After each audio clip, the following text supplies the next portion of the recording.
Welcome to The Explainer. Today we're diving into a story of just absolute, unvarnished survival. We're unpacking the gritty, highly pragmatic tactical evolution of Rangers Football Club following their shocking 2012 demotion down to the fourth tier of Scottish football. Now, this isn't just a sports story, guys. It's a literal masterclass in organizational crisis management and basically doing whatever it takes to survive. Okay, let's dive into this. How exactly does a top-tier European giant survive a drop to the absolute basement of professional football? I mean, just imagine the sheer organizational and tactical panic.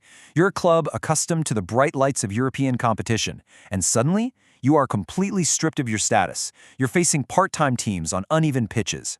How do you adapt when everything you know about your operating environment changes overnight? Here's our blueprint for today. We'll start with the forced reset, then look at myth versus reality, check out the gritty tactics, explore the Warburton shift, and finally, wrap up with a legacy of pragmatism. Section 1. The Forced Reset. A Fight for the Soul. So looking at the timeline, when Rangers were essentially forced into the Scottish 3rd Division starting in the 2012-2013 season, it was literally a fight for the institution's very soul. As we track this journey from 2012 through the Championship and finally to their return to the Premiership in 2016, you realize this required a complete, forced departure from the refined systems they were used to playing. For almost any other club, a demotion of this magnitude would be a slow, agonizing death. But for Rangers, it was a brutal, mandatory reset. They had to scrap the playbook entirely. Right from the get-go, any high-minded concepts like total football or sophisticated tactical pivots, those went completely out the window. Survival meant leaning hard on brute force and physical superiority. But perhaps most importantly, the players had to carry the immense psychological weight of the Rangers badge. I mean, they were stepping onto the pitch against part-time teams, but they were still expected to play like the global giants they were. And that intense psychological pressure perfectly sets up our next major point. Section 2. Myth versus reality.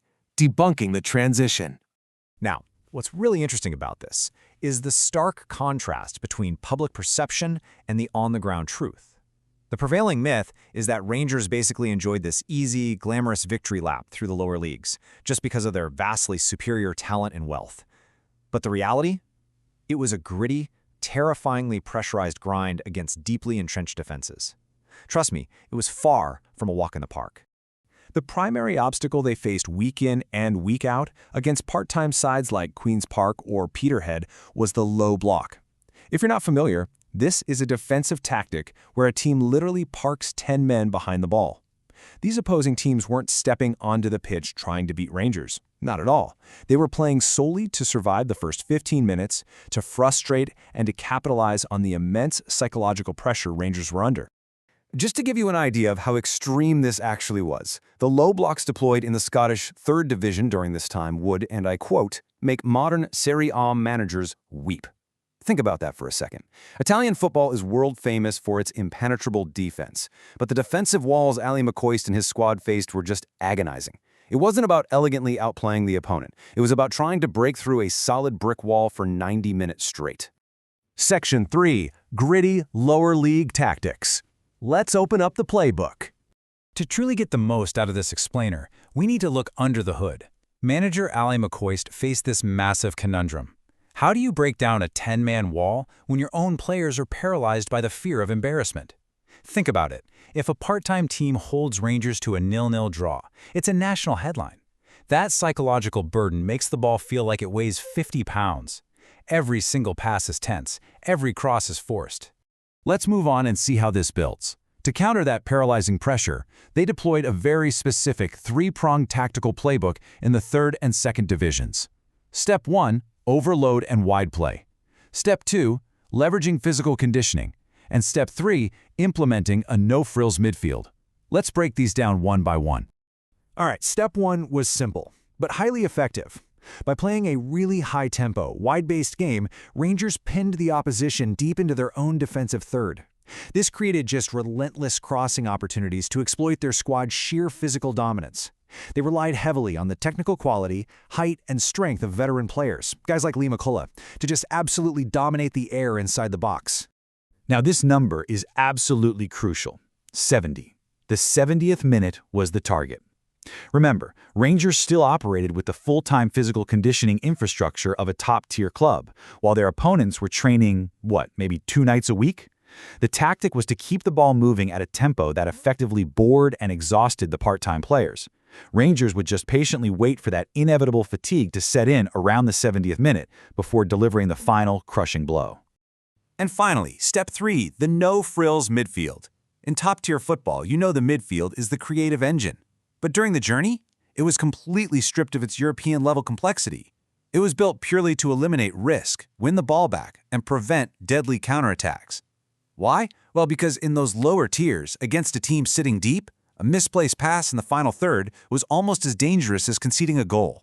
They couldn't afford to be cute. They had to be ruthless. Section 4. The shift under Warburton. A return to form. Fast forward a bit to when the club finally reached the Scottish Championship. The environment changed, the caliber of the opponent improved, and so the tone of the football had to adapt, right? The brute force of the McCoist era had to bridge back into a more modern, structured game under Mark Warburton. Warburton introduced an expansive 4-3-3 system. He shifted them to a much more possession-heavy approach, and he started utilizing fullbacks as auxiliary wingers. You could see the structure was finally returning. A perfect embodiment of this tactical return to sophistication was the arrival of James Tavernier. He basically acted as the central tactical pivot. By pushing incredibly high up the pitch and using his fullback role essentially as an auxiliary winger, Rangers could create these numerical overloads that mid-tier championship defenses simply could not manage. It was amazing to watch. The brute force was evolving into calculated systemic pressure. Section 5. A legacy of pragmatism. Surviving the zenith. When we pull back and look at the big picture of this intensely stressful 4-year journey, what's the overarching lesson here? The reality is, this era was not about beautiful football. Not at all. It was about a massive institution suppressing its own massive ego to navigate hostile crowds and terrible, uneven pitches. They survived extreme pressure where, frankly, everyone wanted them to fail, and they proved an incredible ability to just grind out victories at the absolute zenith of stress. They did whatever it took to win the next match, regardless of how it looked on paper. There's a brilliant quote from the source material that captures this perfectly. It says, "Tactical sophistication is a luxury of the stable." I love that. When your structure is crumbling, when the very existence of your organization is on the line, grand, beautiful strategies, they don't matter. Survival is the absolute only tactic that matters. You have to be willing to strip away the complex and execute the necessary. So I want to leave you with a final provocative thought to chew on today. Is your organization letting ego get in the way of necessary pragmatism? Whether it's in sports, business, or just life, when the floor drops out beneath you, are you willing to get gritty, drop the grand illusions, and just do whatever it takes to survive the next 90 minutes? Think about it. Thanks for joining me on this explainer, and keep learning.